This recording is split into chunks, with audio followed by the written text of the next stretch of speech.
Hello, I'm Jo and welcome back to another video. This was supposed to be my St. Patrick's Day look, however I ran out of time, or luck, or both. So without further ado, we're gonna just go ahead and jump into the look. I did prime my eyes today with the P.LOUISE base, and then I'm taking my favorite stack, the Radioactive Stack from Milk Cosmetics, and sweeping that neon green color throughout my transition and up towards my brow bone. Following that, I'm taking a slightly deeper green, really hitting that crease, not so much worried about the lid, and smoking that color out. For the cut portion of this cut crease look, we are using the Morphe white concealer and a flat packing brush, stamping out the exact shape that we want. And this is really good because it dries down matte, but also if you pop any shadow on top of it, it makes it even more vibrant because it has white as the base.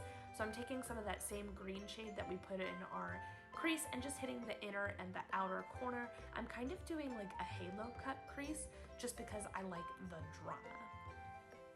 After you use that mid-tone green, I do also follow up with a slightly deeper green. Again, for that added drama, I like creating that soft gradient, and I go back and forth with those shades until I get a blend that I am satiated by. For eyeliner, we're using something super simple. This is just a brown liquid liner. This one also happens to be from Morphe. It's called T-Spill. And then I popped on some random mascara and whatever lashes I can find.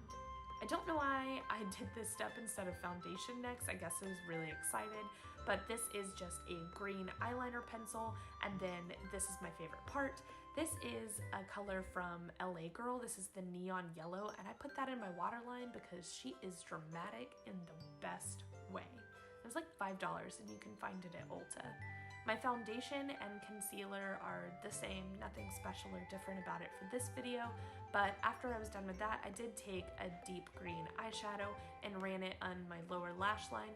I was singing too much for any footage of me putting on my lipstick to actually make it into the video, but a little bit of that same color on the back of a nail art pen and give myself some faux freckles because we were just in the mood for some faux freckles today. I know that that was like a relatively quick and easy video, but I thought it would be fun to sit down and film something for you guys, and hopefully you enjoyed it. Let me know in the comments down below. Leave me something green for good luck, and I will see you guys in the next one. Thanks. Bye.